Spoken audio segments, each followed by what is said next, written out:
Oi, Alan, boa tarde, meu amigo. Boa tarde, Rafael. Tudo bom? Tudo em paz e você? Tudo bem, graças a Deus. Só dar um ajuste aqui. Ótimo. Beleza. Hoje deu tudo certo, graças a Deus, né? Graças a Deus. Vamos lá. Só abrir aqui.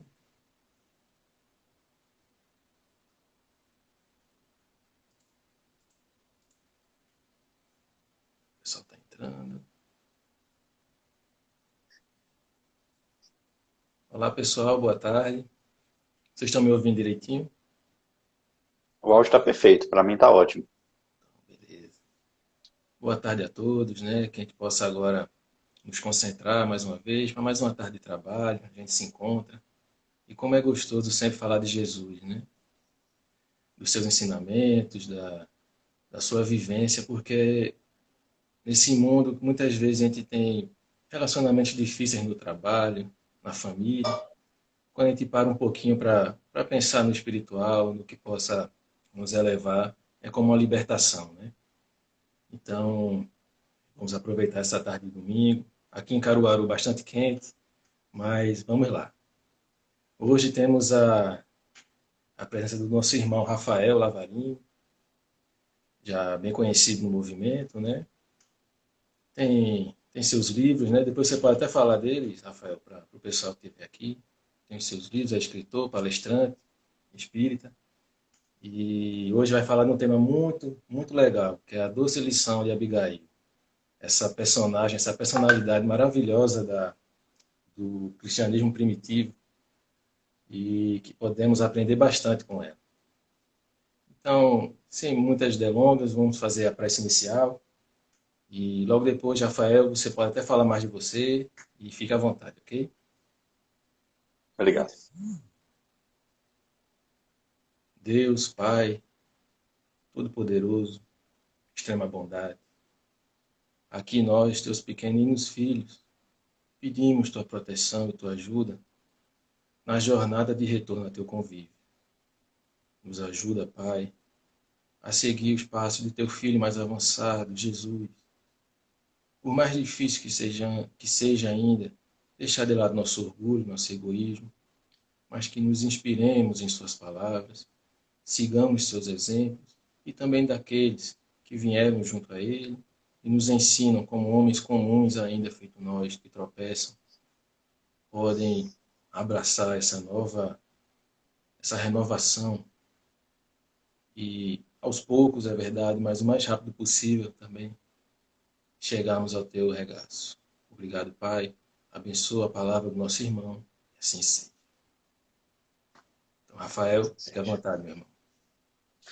Tá, Joia? Primeiro eu gostaria de agradecer a você, Alan, ao seu pai, a todos os trabalhadores também do Maria Dolores, aos amigos de Caruaru. A gente espera em breve estar de volta aí, presencialmente, para a gente poder aprender junto com Jesus. E agradecer por esse tema lindo que vocês propuseram, para que a gente consiga comentar, porque falar da vida de Abigail é falar da vida de uma verdadeira santa, né? Abigail foi um espírito diferenciado que por alguns anos, né, reencarnou na Terra com o propósito de auxiliar não apenas o próprio noivo, Saulo, mas o irmão, o pai, a mãe, e sem dúvida alguma foi uma trabalhadora de Jesus, que fez parte desse movimento primeiro, que até hoje nos ilumina. E antes da gente começar a falar sobre ela, o que tem na obra Paulo Estevão, eu acho muito interessante um fato que ocorreu com Chico Xavier, quando ele recebeu a visita de um amigo, na época muito jovem, Laércio Meirelles, uma pessoa que eu tenho um carinho muito grande também, um cara que tem um trabalho muito legal, e hoje ele vive na região de Torres, no Rio Grande do Sul, e ele, junto com os irmãos, a família, conviveram muito com Chico Xavier e nos narrou uma vez que eles foram um final de semana para a casa do Chico, e eles iam sempre, adolescentes, né, jovens ali, na presença do Chico, naquela expectativa, e levando muitas perguntas e comentários a Chico Xavier. Naquela época, eles estavam estudando o livro Paulo Estevão. Então, eles iam extremamente conectados, né, nessa história fantástica e tendo a oportunidade de beber a água na fonte, né? no próprio médium que recebeu aquela obra. Então, Alan, eles costumavam levar muitas perguntas para o Chico também, algumas opiniões, para ouvir o que o Chico tinha a dizer sobre aquilo. Em uma dessas oportunidades, eles vão citar o que Emmanuel fala no início da obra, no parágrafo, quando ele começa a falar da lei de cooperação. Porque Emmanuel, ele afirma a seguinte frase: sem Estevão, não teríamos Paulo de Tarso. E aí ele começa a falar da lei de cooperação. Não é? Sem Estevão, não teríamos Paulo de Tarso. E aí o Laércio Meirelles, junto com os irmãos dele, levam essa passagem para o Chico, impressionados, né? Porque a princípio eles acreditavam que o personagem principal da obra e o ponto-chave do livro era Paulo de Tarso. E eles ouvem que sem Estevão não teríamos Paulo. Quando eles falam isso para o Chico dá um sorriso e responde a eles: e sem Abigail não teríamos Estevão. Então a gente já fica curioso, né? E reflexivo quanto à importância de Abigail, não só na vida do Estevão, mas na obra. Não é? A gente sabe que Estevão, ele foi de fato um amigo de Jesus. Inclusive, perguntaram para o próprio Chico Xavier se ele tinha informações de Emmanuel sobre aqueles espíritos mais evoluídos que reencarnaram no tempo de Jesus ao lado do Cristo, para ajudar. Não é? E ali Chico Xavier cita 4 nomes: Isabel e João Batista, o seu filho, são 2 deles, Maria de Nazaré e Estevão. Então ele fala que esses vieram com uma evolução diferenciada. Estevão sabia de toda a doutrina de Jesus antes mesmo de conhecer Jesus ou o Evangelho na Terra. Ele já vê aquilo com a bagagem espiritual, e a gente percebe que Estevão, ele ficou quase 30 anos da vida dele resguardado no aconchego do lar, preparando-se para uma missão que, cronologicamente falando, foi um tempo muito curto, mas que marcou para sempre a história do cristianismo. Porque a partir de Estevão ter chegado na Casa do Caminho, eles inauguravam naquele tempo um novo trabalho, o trabalho de pregar o Evangelho diariamente para os aflitos, que recebiam ali alívio para o corpo, passavam fome, sede, frio, tinham feridas, e ali eles tinham essas dores materiais amenizadas, e com a chegada de Estevão eles passam a ter também um fortalecimento espiritual, porque os apóstolos eram poucos, eles não tinham tempo de cuidar de todos aqueles enfermos, fazer comida, limpar feridas, e ao mesmo tempo ainda fazer a tarefa da pregação central. Com a chegada de Estevão, eles vão designar 7 novos diáconos, isso está também em Atos dos Apóstolos, mas eles começam esse trabalho muito intenso, se destacando, obviamente, como grande coordenador dessa obra, Estevão. E a própria morte de Estevão, o que para muitos foi uma perda para o cristianismo, foi um grande ganho na expansão da ideia cristã. Muitos cristãos que ali se encontravam em Jerusalém se dissiparam daquela cidade por medo, e aí foram se formando novas comunidades, como a igreja, por exemplo, de Antioquia, na Síria. E a partir daquela igreja, tantas outras, porque aquela foi a igreja mãe de Paulo, a primeira que ele começa a trabalhar, e ao lado de Barnabé, que também era o coordenador daquela igreja, eles passam ali a fazer a primeira viagem missionária. Então Estevão teve um papel fundamental, ele era guia espiritual de Paulo, intérprete de Jesus no mundo espiritual, para que Paulo absorvesse aquelas mensagens e pudesse caminhar de acordo com a vontade do Cristo. Estudando Paulo e Estevão, a gente vê, por exemplo, a influência de Estevão nas cartas de Paulo, que em verdade, segundo Emmanuel, são pensamentos e sentimentos de Jesus, que expressam o seu pensamento e o seu sentimento para Paulo. Mas para que essa mensagem chegue em Paulo, ele é intermediado no mundo espiritual por Estevão. Estevão era médium de Jesus no mundo espiritual. E Paulo de Tarso, médium de Estevão. Então, grande parte hoje do Novo Testamento, ele é formado pelas cartas de Paulo, que em verdade eram de Jesus, mas que só chegou a Paulo porque houve um intermediário no mundo espiritual, nesse caso Estevão. Portanto, a importância de Estevão é algo que a gente tem dificuldades até de medir, porque a gente ainda não sabe de muita coisa. A gente não sabe de tantos detalhes da vida dele. E a gente vê que para que Estevão tivesse esse momento muito rápido na Casa do Caminho, mas que marca a época, e para que ele continuasse no mundo espiritual, ele precisou de ter um sustentáculo familiar muito grande. Para você ter ideia, Alan, a gente tem no Evangelho, e a gente vai chegar em Abigail, tá? O pessoal vai entender por que a gente está fazendo essa amarração aqui no bom sentido, para falar sobre a doçura de Abigail, não é? Existem algumas vezes que a palavra Deus ou Pai, ela é falada no Novo Testamento, no Velho, e se a gente for olhar sempre a origem dessa palavra, no idioma de origem, a gente vai perceber que ela é escrita de 3 formas diferentes. A gente tem o Deus, mas que segundo o idioma da época, caracterizava mais o Deus Pai. Então, algumas vezes a palavra Deus, ela é descrita com esse formato de Deus Pai. Outras vezes, ela é descrita com o formato de Deus Mãe. E em alguns momentos, é o Deus que é a junção de pai e mãe. É a unificação desse papel materno e materno, porque Deus é pai e mãe, não é? Mas em alguns momentos ele se manifesta como um pai, através da lei, e outras vezes como a mãe, através do amor. E são papéis simbólicos, não é? E não é à toa, não acaso, que nós temos Moisés e Jesus. A lei personificada em Moisés e o amor personificado em Jesus, para que essas mensagens viessem. E temos a doutrina espírita, que é uma ciência que busca, através da filosofia, da religião, restaurar essa mensagem primeira do Cristo. Além do Cristo, porque quando a gente restaura a mensagem do Cristo, a gente traz também a lei de Moisés. Não tem como uma coisa apagar a outra, não é? Então percebam essas conexões e a importância, em menor grau, nós termos em nossa vida o papel de pai e mãe. Esse papel simbólico, que às vezes, por exemplo, pode ser feito na vida de um ser humano pela mãe, que vai cuidar sozinho dos filhos. Ela ali também conseguir fazer esse papel de lei, que simbolicamente é o papel do pai.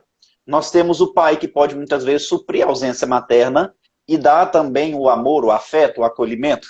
Então aqui não necessariamente a gente está falando da figura fisiológica, homem e mulher, porque o Cristo conseguia exercer as duas coisas, não é? Ele conseguia ao mesmo tempo falar o sim, sim, não, não, falar da lei, mas ao mesmo tempo Jesus era amoroso. Então a gente percebe isso no próprio Mestre. E por que a gente está trazendo toda essa reflexão? Por que a gente falou da vida de Estevão, não é? Que Abigail foi importante. Estevão, muito novo, ele perde a mãe. Ele e Abigail perdem a mãe. Né? Ou seja, teoricamente, eles perdem o amor, o afeto, o acolhimento. E qual ser humano não precisa disso? E qual ser humano também não precisa da lei? Dentro dos trabalhos que a gente realiza, Alan, com os nossos irmãos encarcerados, nós temos uma estatística no Brasil que de cada 3 presos, 2 não tiveram o pai na vida deles. Não é? Então, o que é o preso, o encarcerado? Alguém que cometeu um crime, infligiu a lei.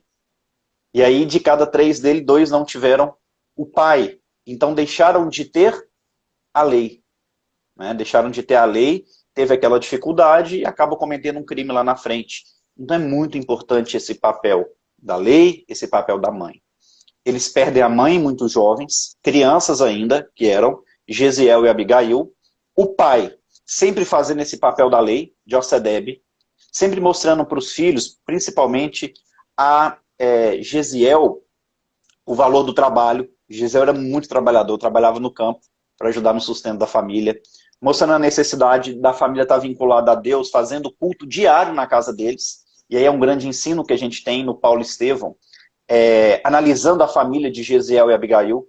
Eles faziam culto do lar todos os dias.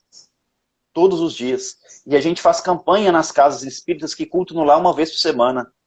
Não é? Ah, não, é pelo menos uma vez por semana. É pelo menos uma vez por dia que deveríamos fazer. Porque a gente conecta quantas vezes por dia, de forma trivial nas redes sociais.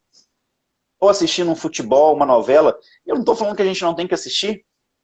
Eu, particularmente, gosto muito de conectar no esporte, né? E ficar ali vendo um futebol, um basquete. A gente tem esses momentos, a gente precisa ter esse lazer, essa distração. Mas o que eu estou querendo dizer é que a gente não é fanático se a gente quiser assistir um programa de televisão todo dia ou uma série no Netflix. Tampouco a gente é um glutão porque a gente precisa se alimentar muito mais de uma vez por dia, o corpo físico. Por que falar de Jesus tem que ser só uma vez por semana? E se a gente faz mais que isso, a gente já passa a ser alguém que é extremamente fanático. Não é assim, não é? E por que nós temos tanta dificuldade de fazer uma vez por semana? Que muita gente deve estar pensando, nossa, mas uma vez por semana eu já não consigo. Imagina fazer mais que uma vez por semana, não é verdade? E aí eu fico imaginando, não é? Será que a gente conseguiria lembrar de escovar os dentes se a gente escovasse dente só uma vez por semana? Quando chegasse no dia e no horário, a gente não ia lembrar. Porque quando você faz pouca coisa, poucas repetições, é muito mais difícil você disciplinar. Por isso que a gente tem dificuldade de fazer culto uma vez por semana. Culto é diário. Ou no café da manhã, ou no momento que vai anteceder o jantar da família, no final do dia. As famílias precisam se reunir para falar e ouvir sobre Jesus Cristo, né? E acho que um dos grandes convites da pandemia é esse. E observando a família de Gesiel, de Abigail, a gente percebe que eles tinham esse hábito diário.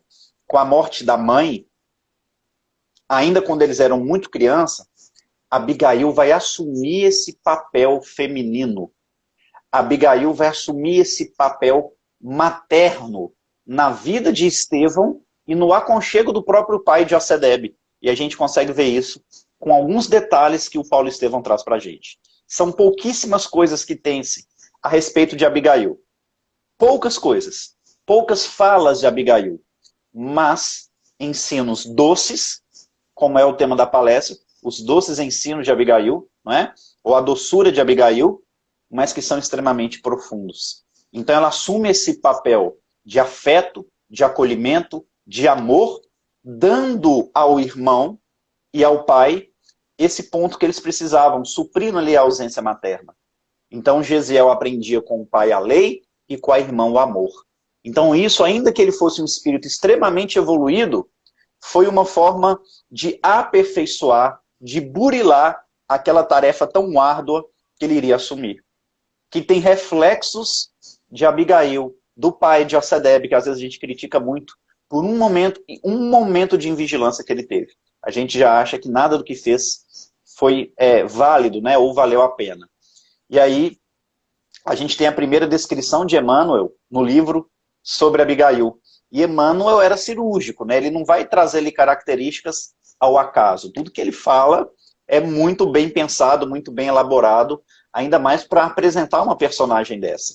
Lembrando que Abigail foi apresentada num momento ali de muita dor para a família.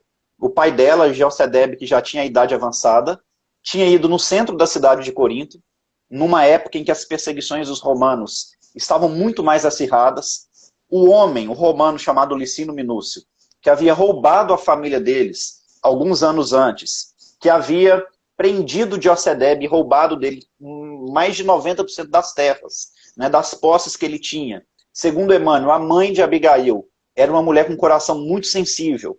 Quando começam essas perseguições, ela não consegue suportar as perseguições e vem a desencarnar. Então, aquele nome Licínio Minúcio certamente trazia trevas para aquela família.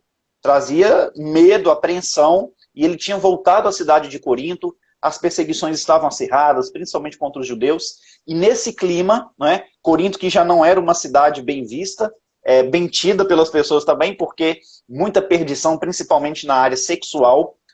A gente teve a oportunidade, Alan, de ir a Corinto no ano passado, e é sempre bom a gente trazer isso, para fazer algumas pesquisas, e a gente conseguiu, com alguns guias locais, informações que são preciosas. Por exemplo, nessa época do livro aqui, em Corinto, a cidade tinha mais ou menos 250 mil habitantes. Então, uma cidade com mais ou menos 250 mil habitantes. E só no templo da deusa do amor, a gente tinha ali cerca de 1.000 prostitutas, que ficavam nuas dentro do templo. Então, fazia parte da cultura daquela cidade. E, além disso, quanto mais você chegava na parte alta da cidade, mais casas de prostituição você tinha. E aí eram dezenas e dezenas, e cada casa com muitas pessoas, muitas mulheres se prostituindo. Fora as 1.000 que tinha no templo da deusa Afrodite. Além disso, quanto mais próximo você chegava dos dois portos da cidade, o canal de Corinto e o porto de Sancreia, mais pessoas, mais mulheres você via se prostituir na rua. Então eram milhares e milhares de mulheres que se prostituíam em Corinto, numa cidade que tinha 250 mil habitantes. Ao ponto deles terem que criar uma lei, Alan, que dizia que todas as mulheres que se prostituíam deveriam raspar a cabeça para conseguir separar quem era uma mulher que se prostituía e quem não era, porque senão fazia confusão na rua e dava problemas familiares. Então precisou criar essa lei. E aí muita gente fala que Paulo é machista. Quando ele escreve a carta aos Coríntios, ele obriga as mulheres a entrar na igreja de véu. E ele ainda fala, olha, se você não quiser entrar de véu, então você também raspe sua cabeça. O que Paulo quis dizer com isso? Muita gente fala, preconceituoso, obrigando a mulher a usar o véu. Mas ali, na verdade, ele não queria que nenhuma mulher fosse vista de uma forma diferente. Nem mesmo aquelas que se prostituíam. Ele estava cuidando das mulheres para que elas não fossem vítimas de preconceito social. Então a gente vê algo extremamente contrário, né? Não um Paulo preconceituoso com a figura feminina, mas ele poupando a figura feminina, em especial aquelas que se prostituíam. O clima de Corinto era esse. Imaginam que deveria ser uma mocinha, Abigail, com 18 anos de idade, uma mulher muito bonita, numa cidade como essa. Tinha que ficar enclausurada dentro de casa. Porque as brutalidades, principalmente vinda dos romanos, era uma coisa absurda. Eles não queriam saber. Né? Então, nesse clima, José vai para o centro de Corinto e apanha 2 vezes. É espancado 2 vezes. Na ida e na volta. Né? E aí a gente percebe que a coisa não estava boa. Chegando em casa, totalmente machucado, sangrando, ele é acolhido por Abigail. Então a gente vê esse papel feminino, né? E quando eu falar papel feminino, gente, não é só da mulher, tá? É uma simbologia que representa esse Deus-mãe, que sabe acolher, que sabe dar amor, que sabe dar carinho. E aí a Abigail representava isso no lar. E aí, dentro desse contexto inteiro que a gente citou, a gente percebe Emmanuel fazendo a primeira descrição de Abigail, que gritou, né? Pai, pai, que sangue é esse? E aí Emmanuel vem citá-la, e eu peço licença para fazer essa leitura para a gente aprender um pouquinho com Emmanuel de como era Abigail. Né? Uma jovem de notável formosura corria a abraçá-lo. Então aqui a gente já tem que fazer uma pausa. Uma jovem de notável formosura. Então uma mulher extremamente bela corria para abraçar o pai. Era um risco ser jovem e ser mulher em Corinto, por todo esse contexto. Imagina uma jovem de 18 anos e extremamente formosa, segundo Emmanuel. Né? Então, a gente vê que essas características da cidade interferem em tudo aquilo que a gente vai ler a partir de agora e que a gente vai refletir. Corria para abraçá-lo com imensa ternura, ao mesmo tempo em que lhe arrancava o cesto das mãos trêmulas e doloridas. Então a gente vê realmente essa mulher que dentro do lar cumpriu o papel de acolhimento, né, Abigail. E aí Emmanuel vem então para as descrições. Abigail, na candidez dos seus 18 anos, era um gracioso resumo de todos os encantos das mulheres da sua raça. Então é como se Emmanuel falasse que ela pegou o que tem de melhor nas características daquela raça judaica e tudo isso fosse expressado na formosura de Abigail. Então era uma mulher linda, uma mulher maravilhosa. Não é à toa que Paulo apaixonou com ela. Que quando Emmanuel vai descrever Paulo também, Paulo era bonitão, Paulo era galã, era forte, não é? Poderoso, tinha dinheiro, era extremamente inteligente, campeão das brigas romanas, um homem atlético, né? E certamente não só pelo magnetismo, mas também pela beleza física de Abigail, ele se apaixona, não é? E aí Emmanuel continua.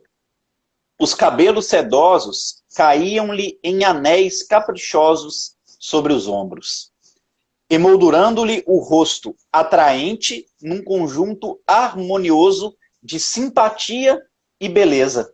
Então ela também tinha carisma. Ela tinha carisma, porque que era a beleza ao lado da simpatia, não é? Porque tem pessoas, homens, mulheres, que são extremamente bonitos, a beleza física, mas que talvez não se tornam atraentes porque não têm simpatia, não são carismáticos. E tem gente que não é tão bonito, mas que com um sorriso e com a simpatia consegue conquistar as pessoas que estão ao seu redor. Não é? Se torna ainda mais belo.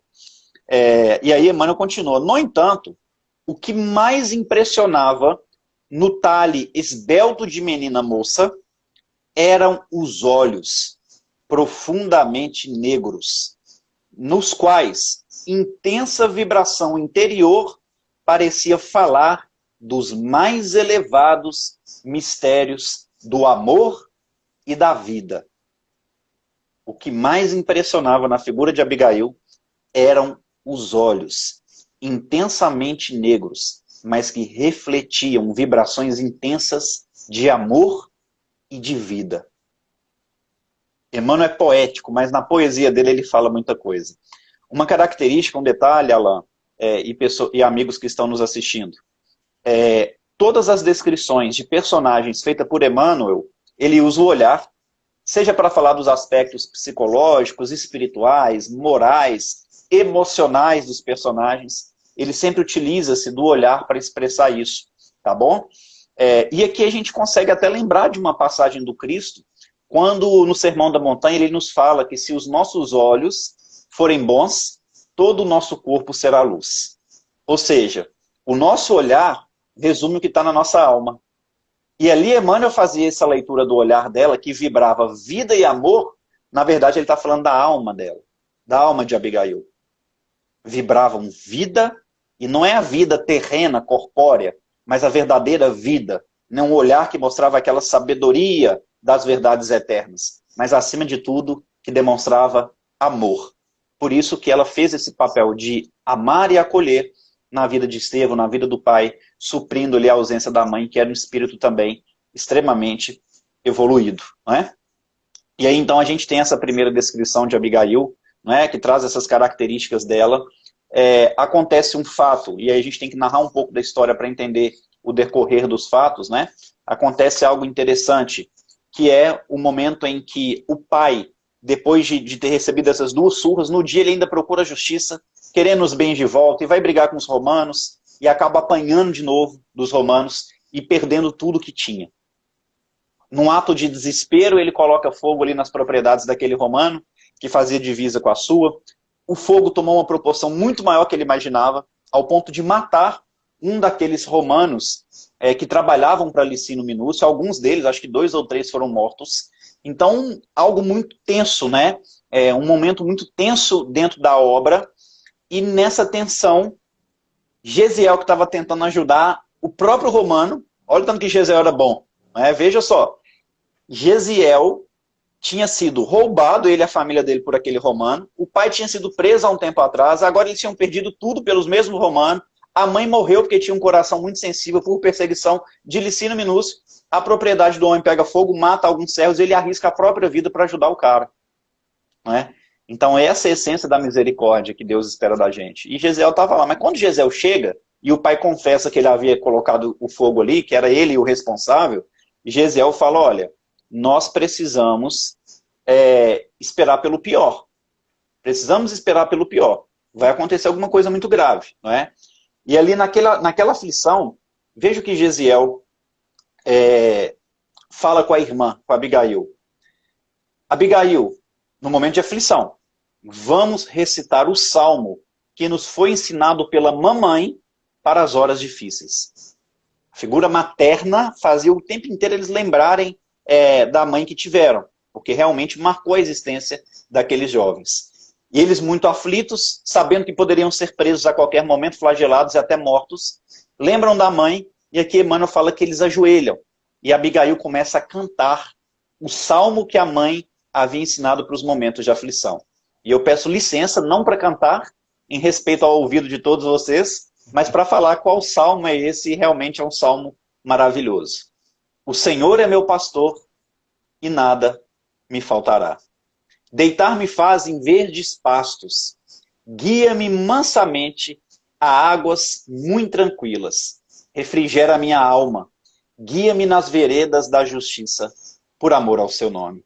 Ainda que eu andasse pelos vales das sombras da morte, não temeria mal algum, porque tu estás comigo. A tua vara e o teu cajado me consolam. Prepara-me um banquete de amor na presença dos meus inimigos. Unges de perfume a minha cabeça. O meu cálice transborda de júbilo. Certamente a bondade e a misericórdia seguirão todos os dias de minha vida, e habitarei na casa do Senhor por longos séculos. Então ali eles recitam, eles cantam, né? Abigail canta de joelhos o Salmo 23, naquele momento de dor e de sofrimento. E aqui fica a dica, né? A mãe de Jezeel e Abigail, que era um espírito de luz, que a gente não sabe nem o nome, mas ensinou para eles que nos momentos de aflição que eles pudessem ler e meditar e recitar e cantar o Salmo 23. Né? Que a gente possa fazer também o mesmo, tentando entender e estudar esse Salmo, que às vezes a gente conhece só a primeira parte, né? O Senhor é meu pastor, nada me faltará. Mas ele numa íntegra, né, de uma forma mais completa, é extremamente profundo e vale a pena estudarmos esse Salmo. Bom, quando eles terminam de cantar aquele Salmo, os soldados romanos chegam e prendem aquela família. Segundo Emmanuel, eles são jogados numa cela úmida, né, numa prisão ali muito úmida, e começa ali uma grande provação, um grande sofrimento àquela família. Eles improvisam um leito ali para o pai, para ele descansar, já era de madrugada, e Jezeel e Abigail, então, aproxima-se daquela janelinha, Jezeel abraça a irmã, coloca ela perto do peito, e aí quando Emmanuel fala isso, ele está falando também de sentimento, né? Aproxima ela do coração, e eles começam a conversar. E veja só o que Jezeel pergunta para a irmã, e vamos acompanhar esse diálogo aqui agora, Alain, porque é o momento do livro que a gente mais ouve a fala de Abigail. Às vezes, inclusive, quando a gente fala de Abigail, o pessoal lembra só daquele momento em que ela foi apresentar o noivo para o irmão, né, quando Estevão estava sendo apedrejado pelo seu noivo, Paulo. Mas é esse momento da obra aqui que a gente entende a grandeza dessa mulher. Não é? E aí os dois presos, esperando pelo pior, e Jezeel pergunta a ela, Abigail, você lembra da nossa leitura de ontem à noite? E qual seria essa leitura de um dia anterior? Era o culto que aquela família fazia todos os dias. Ou seja, você lembra o que a gente estudou no culto ontem? E as mensagens que a gente lê no culto, gente, elas vêm para nos direcionar. Elas vêm para nos ensinar algo que a gente está vivendo. Né? Então a gente tem uma visão diferente quando vem a dor. E veja a resposta de Abigail. Sim, respondeu ela com ingênua serenidade, dos seus olhos negros e profundos. Olha o grande poeta Emmanuel aí, falando do olhar novamente. Tenho agora a impressão de que os escritos nos davam uma grande mensagem, pois nosso ponto de estudo foi justamente aquele em que Moisés contemplava de longe a terra da promissão sem poder alcançá-la. Eles estavam numa prisão, com uma janelinha pequenininha, que permitia eles visualizar as estrelas. Ou seja, eles presos, mas podendo, como Moisés observou a terra da promissão, eles podiam observar também a terra da promissão. Eles entendiam que a terra da promissão não era na terra. Que as leis de Deus eram muito maiores para ocorrerem apenas na vida corpórea. Que existia uma justiça muito além dessa. Não é? Então percebam a conexão daquela jovem num momento de sofrimento. Estarmos conectados quando a gente está bem é uma coisa. Quando está vivendo uma provação, que é muitas vezes onde a gente cai, é diferente. E aqui a gente vê uma conexão profunda dessa família com Deus no momento em que eles mais sofreram. Não é? Lembrando que aqui eles ainda não tinham tido acesso ao Evangelho. Certamente o Espírito sim, antes de encarnar, mas aqui eles ainda não tinham percebido que Jesus já era a realidade na Terra. Por isso que eles sofreram mais do que as provações mais à frente. Então Jezeel sorri, satisfeito em perceber que a irmã estava sintonizada com ele, não é? E falou, olha, vejo que a gente está em perfeito acordo. O céu, essa noite, nos convida a uma meditação profunda sobre aquela pátria luminosa e distante. Lá, e aí ele apontava as estrelas, separa Deus, organiza Deus os triunfos da verdadeira justiça.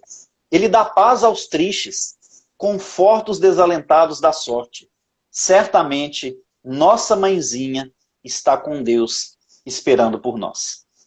E aqui eu acredito, Alain, que a mãe de Jezeel e Abigail, espiritualmente falando, estava ao lado deles. Literalmente. Ela havia se aproximado porque eles começam a lembrar das lições maternas. Eles começam a ansiar por aquele reencontro com a mãezinha. Então não tenho dúvida que eles estavam juntos com ela, presentes ali naquele momento de maior provação. E é o que acontece conosco. Quando a gente está em sofrimento, quando a gente está passando pelas nossas dores, os nossos anjos da guarda, os nossos familiares do mundo espiritual se aproximam da gente, nos dando força, nos dando bom ânimo para a gente vencer aquela prova áspera, que tem o melhor propósito em nossas vidas. É no sofrimento que a gente encontra Jesus. É no sofrimento que a gente vai conseguir enxergar o Cristo cada vez mais próximo de nós e automaticamente nos aproximar dele, não é? E aí, Abigail ficou impressionada com os conceitos do irmão, não é? Lembrando da mãe, e ela pergunta para ele, estás triste? Você ficou agastado com o proceder do nosso pai? Então está preocupado, você está chateado com o papai? Dele ter ido querer as terras dele, ter acontecido tudo isso?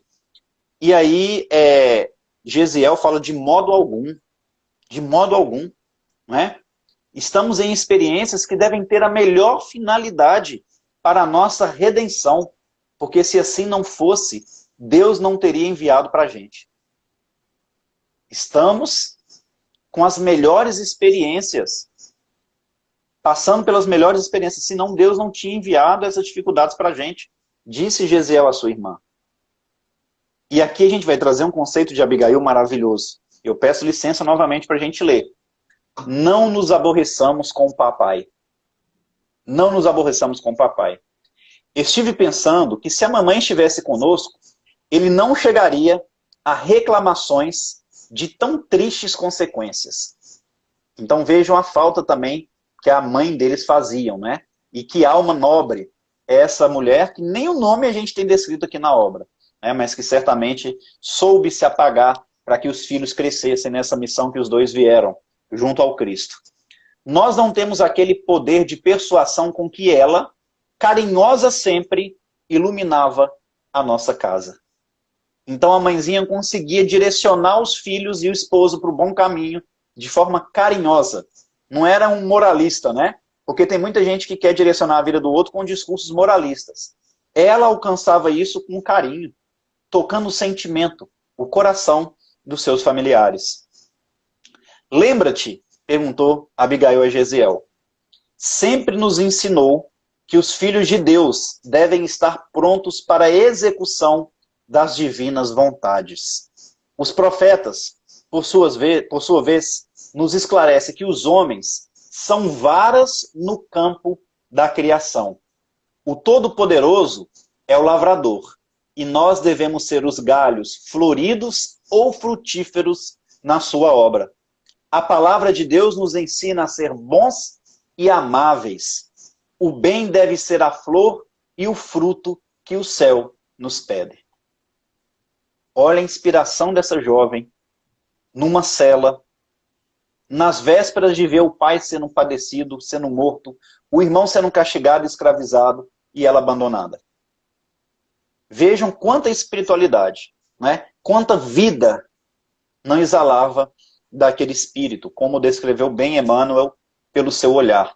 E aqui ela traz um conceito que mais tarde Allan Kardec, junto aos espíritos, vem nos explicar de maneira detalhada, que somos co-criadores da vontade divina. O grande criador de tudo é Deus, nosso Pai, mas nós podemos ser os co-criadores.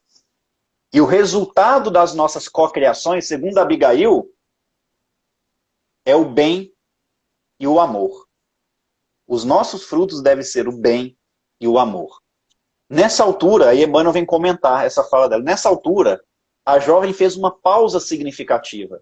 Seus grandes olhos, Emmanuel falando do olhar de novo, estavam velados por um tênue véu de pranto que não chegava a cair. Então ela estava falando isso com muita emoção. Com muita emoção.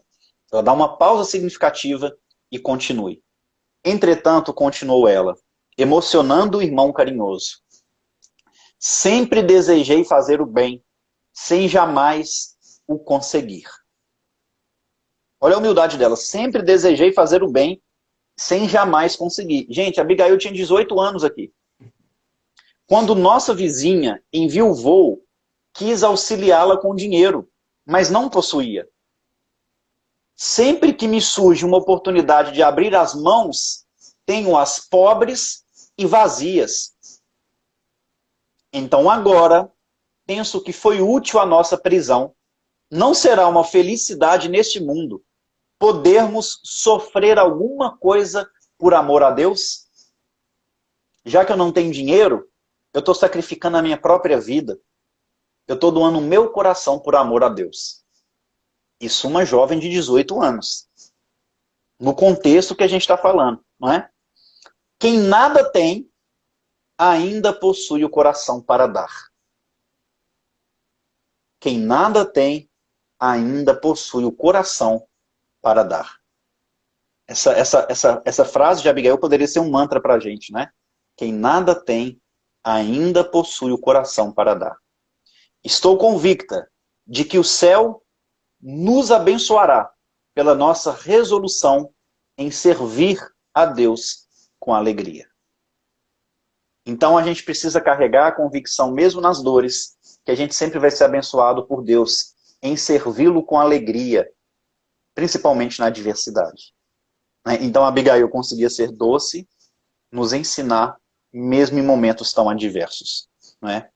O rapaz aconchega, Jezeel aconchega ela ainda mais ao peito, e fala: Deus te abençoe pelo entendimento de suas leis, minha irmãzinha. E aí eles ficam um tempo ali ansiosos, reflexivos, e Abigail pergunta para ele: por que será que os filhos da nossa raça são perseguidos em toda parte, provando injustiça e sofrimentos? E esse sofrimento do povo judeu é histórico, não só antes de Cristo, mas também depois de Cristo. Vejamos o que aconteceu com os judeus na Segunda Guerra Mundial, milhões e milhões ali mortos de forma bárbara. E aí Jezeel responde: suponho que Deus permite, a exemplo do pai amoroso, que para educar os filhos mais jovens e ignorantes, toma por base os filhos mais experientes. E aí ele continua trazendo algumas informações, se inspira muito, mas a gente não vai falar de Jezeel hoje. Ele se inspira ainda mais e fala o seguinte: mas eu creio no Messias Redentor. E aqui Jezeel, com um parágrafo, ele resume o que Jesus faria quando viesse à Terra, sem ter conhecido Cristo. Então a gente vê a conexão deles, a conexão de Jezeel com Jesus, que já era muito grande. Eu vou ler só esse trechinho para não falar da fala toda de Jezeel, mas o resumo que ele faz sobre a vinda de Jesus. Vejam só: mas eu creio no Messias Redentor, que virá reestabelecer todas as coisas. Ou seja, a gente está sofrendo, está passando por tudo isso, mas vai vir um Messias que vai explicar o porquê de tudo isso. Entenderemos as verdadeiras veredas da justiça com a vinda do Salvador. Os profetas nos afirmam que os homens não o compreenderão. Entretanto, ele há de vir ensinando o amor, a caridade, a justiça e o perdão. Nascerá entre os humildes, exemplificará entre os pobres, iluminará o povo de Israel, levantará com amor todos aqueles que padecem de abandono do coração. Quem sabe, Abigail, estará ele no mundo sem o sabermos. Olha que pergunta enigmática, porque o Cristo já tinha passado no mundo nesse momento. Quem sabe, Abigail? Ele já não está aí, a gente não está sabendo. Estevão sentia a presença do Mestre. Deus opera em silêncio e não concorre com as vaidades da criatura terrena. Temos fé. E a nossa fé é uma fonte de força inesgotável. Os filhos de nossa raça muito têm padecido, mas Deus saberá o porquê. E não nos enviaria problemas de que não necessitássemos. Então ele traz nesse parágrafo um resumo do que Jesus ia fazer, como que seria a exemplificação do Mestre, quais seriam os principais ensinos, a lei de amor, caridade, justiça e perdão, que ele estaria perto dos pobres, mas falaria também para os filhos de Israel, e que ia estar próximo daqueles que estavam abandonados no coração, abandonados no sentimento. Então a gente vê um momento épico da história do cristianismo. Esse diálogo de Jezeel e Abigail dentro de uma prisão, dentro do cárcere, em situações tão adversas, nos mostram também que a espiritualidade está nos apoiando em toda parte, em qualquer circunstância. A gente que percorre já 8 anos os presídios, eu já ouvi muito das pessoas, inclusive os espíritas, falam mais isso, que não conseguem, por exemplo, visitar um presídio, porque eles se sentem mal, né? Passa mal lá dentro. Muita gente fala assim, eu sou médium, eu não faço uma visita dessa porque eu sou médium e passo mal demais, porque ali tem muito espírito trevoso, né? A gente concorda que tem os irmãos sofredores, ignorantes, como tem em todo lugar, mas a gente não para pensar que onde há mais sofrimento é onde os espíritos de luz mais gostam de estar.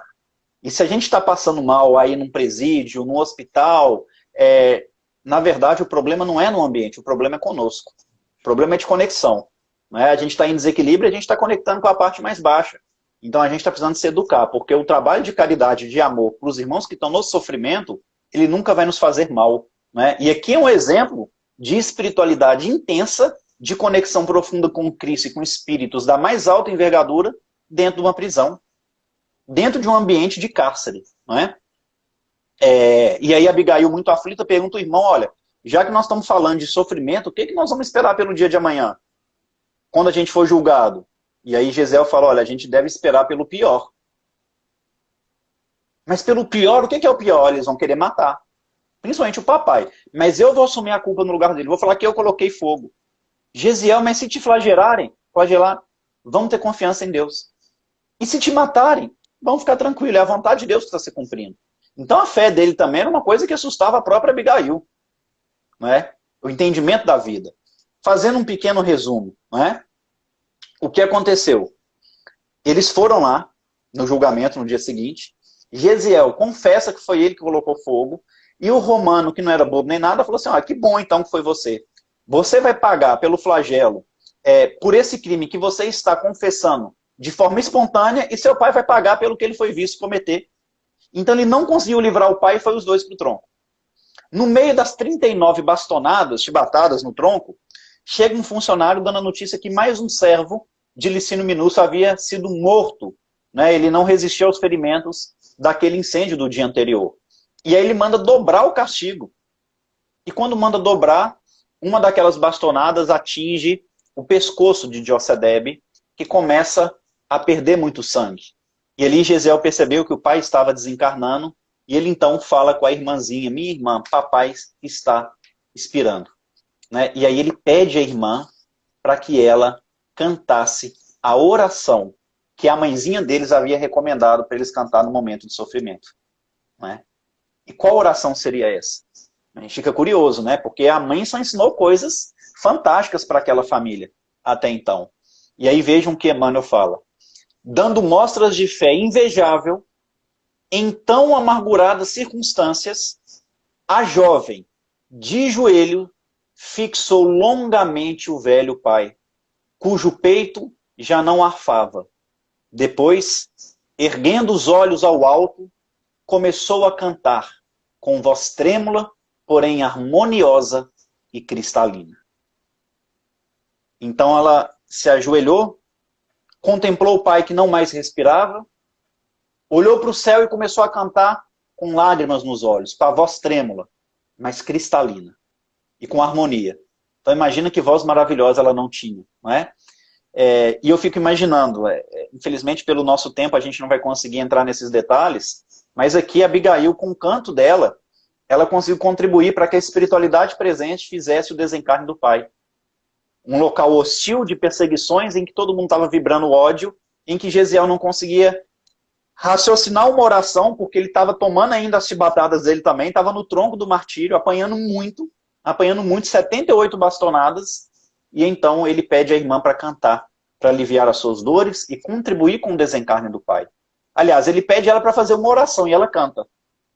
Ele pede ela para fazer a oração que a mãe tinha ensinado e ela canta.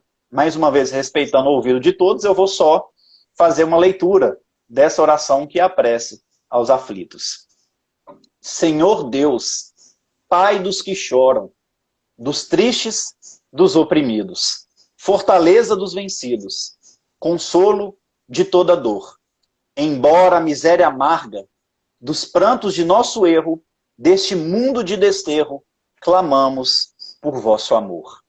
Nas aflições do caminho, na noite mais tormentosa, vossa fonte generosa é o bem que não secará. Sois em tudo a luz eterna, da alegria e da bonança, a nossa porta de esperança, que nunca se fechará. Então, com essa canção, ela consegue comover o coração dos próprios romanos que estavam ali, que ficaram tão desconcertados que pediram para aquela menina fosse retirada do recinto. E aí a gente vê Abigail com toda a sua beleza física, sem a mãe, sem o pai que acabava de morrer também, e o irmão que havia sido escravizado, ser jogada literalmente na via pública. Naquela Corinto das perdições sexuais. Naquela Corinto em que a mulher não era respeitada. Naquela Corinto em que a prostituição falava muito alto. E que as mulheres como Abigail eram escravizadas na parte sexual. Não é? E ali ela foi correndo rápido, procurando ajuda, porque ela sabia que era arriscado ficar. Foi procurar uma viúva, foi procurar uma outra amiga da família e acabou conseguindo o acolhimento nos braços de Ruth e Zacarias, que haviam perdido um filho também há pouco tempo pelas perseguições.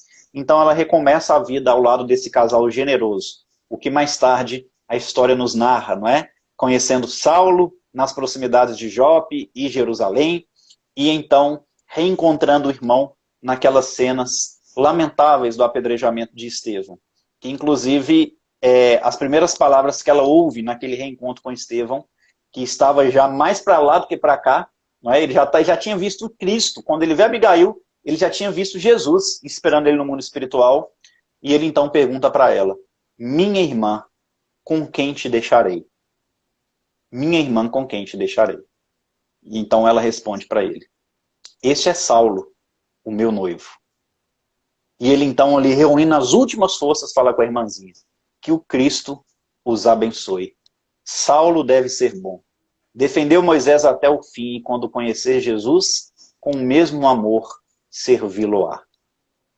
Abigail viu o irmão padecer e desencarnar, né? Nesse contexto, reflexiva certamente quem deveria ser esse Cristo. Será que ele era o Messias de fato, que aquela família tanto esperava?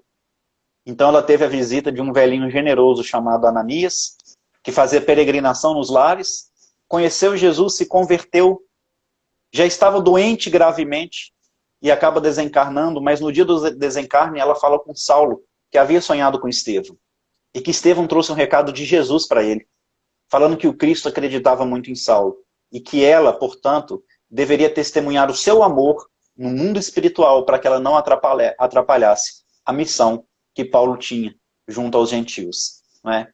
Então a gente vê que Abigail, teoricamente, trabalhou pouco na terra, mas preparou o sentimento do irmão. Não é? Ela foi esse ponto que conseguiu substituir a ausência materna, dando a Estevão o que ele precisava. E certamente do mundo espiritual, ao lado de Estevão, conseguiram tutelar esse grande apóstolo do cristianismo, Paulo de Tarso. Que por ele nós devemos a expansão do cristianismo, mas principalmente a luta para que a figura do Cristo não fosse apagada na primeira hora do Evangelho. Para que aquele que se diz cristão possa compreender que Jesus precisa estar acima de todas as coisas. Não é? E gestos como o de Abigail, abdicando a própria vida para que Saulo crescesse. Gestos como a de Abigail, dando afeto e dando tudo o que Estevão precisava para ele marcar a história do cristianismo, são realmente dignos, não é, da nossa observação, são dignos de aprendermos com esses gestos, a também sabermos nos apagar para que o Cristo fale mais na vida dos sofredores. Então, menos o nosso personalismo e mais Jesus, mais acolhimento, não é? E eu acho que um dos maiores ensinos que a Abigail nos dá é o ensino que não tem palavras, que é o ensino do olhar. O olhar de Abigail é ressaltado durante toda a obra, que era um olhar bondoso, um olhar amoroso, que vibrava a vida. Então que a gente possa pelo menos conseguir aprender com a Abigail a olhar aqueles que convivem conosco, respeitando mais as diferenças, de maneira mais generosa, que a gente consiga com o olhar acolher, dar carinho, dar afeto. E se necessário a gente usar palavras, porque foi assim que Francisco de Assis nos ensinou. Onde estiver, prega o evangelho, se necessário usando palavras. Não temos muitas falas de Abigail no livro Paulo Estevão. O que temos é cirúrgico, mas Abigail dizia muito com seus gestos, principalmente trazendo nesses gestos a doçura, não é? Que era algo muito particular na sua alma. Que Jesus nos abençoe, que Jesus continue nos fortalecendo e que a gente possa continuar também aprendendo com esses primeiros cristãos a conhecer e permitir que Jesus viva em nossas vidas. Alan, você, seu pai, todos os irmãos de Maria Dolores, que o Cristo permaneça fortalecendo os vossos trabalhos. Quando voltar às palestras presenciais, quero estar também com vocês, tá bom? Espero que isso seja em breve. E fica aqui o meu abraço especial a todos vocês de Caruaru. Muito obrigado, Rafael. Foi uma tarde deliciosa. Essa personagem, essa personalidade nos marca demais, né? Ao ler o livro, naquelas páginas escritas ali, a gente já se sente acalentado. Quando ela começa a cantar, as nossas feras internas, nossos romanos, que gostam de chicotear, se acalmam também. Então, realmente, a Doce Abigail é um pilar que nos ajuda a suportar, né, as nossas feras internas. Né? Rafael, em nome do Maria Dolores, do Lar Espírita Maria Dolores, nós agradecemos a sua presença, a sua palavra. Foi, de verdade, um aprendizado grande. Pessoal, aí sigam as redes sociais de Rafael, tem o Instagram e o YouTube. Dê uma procurada nos seus livros também. Quais são os nomes deles, Rafael? Sim, tem aqui, até vou mostrar. A gente tem o Centelho do Cristo, né? Que é um livrinho de mensagem, tem uma mensagem do Novo Testamento em cada página que você lê, né? A gente tem o livro atual, que é este aqui, Os Prisioneiros do Cristo. Muitos aí que compraram no pré-lançamento já começaram a receber a obra, né? E tem outros dois que a gente é coautor. Depois, se vocês quiserem pesquisar, são livros maravilhosos. As Parábolas de Jesus à Luz da Doutrina Espírita 1 e Parábolas de Jesus à Luz da Doutrina Espírita 2, né? Esses livros a gente teve a oportunidade de escrever ao lado aí do meu xará, Rafael Papa, do Aloísio Elias, André Sobreiro, Haroldo Dutra, Simão Pedro. São livros realmente fantásticos, né? Que trazem aqui um pouquinho do cristianismo para a gente. Ok, Rafael. Então, mais uma vez, muito obrigado. Deus abençoe seu lar, sua família. Que a gente agora faça a prece final para podermos concluir nosso trabalho. Sigam o Rafael nas redes sociais. Vamos lá, vamos nos concentrar. Senhor Jesus, amigo inseparável, pedimos, Senhor, depois desse alimento, desse repasto maravilhoso no domingo, força, coragem, determinação para seguirmos aparando nossas arestas pontiagudas, dolorosas, que machucam, para nos tornarmos cada vez mais serenos, tranquilos e principalmente alegres em te servir. Nos ajuda, Senhor, para que mesmo presos, como essas personagens que nos ensinam tanto, mesmo presos, estejamos libertos. Nos ajuda, Senhor, e assim seja. Valeu, pessoal. Obrigado, meu amigo. Rafael, Deus te abençoe, tá? obrigado. Valeu, pessoal. Tchau, tchau.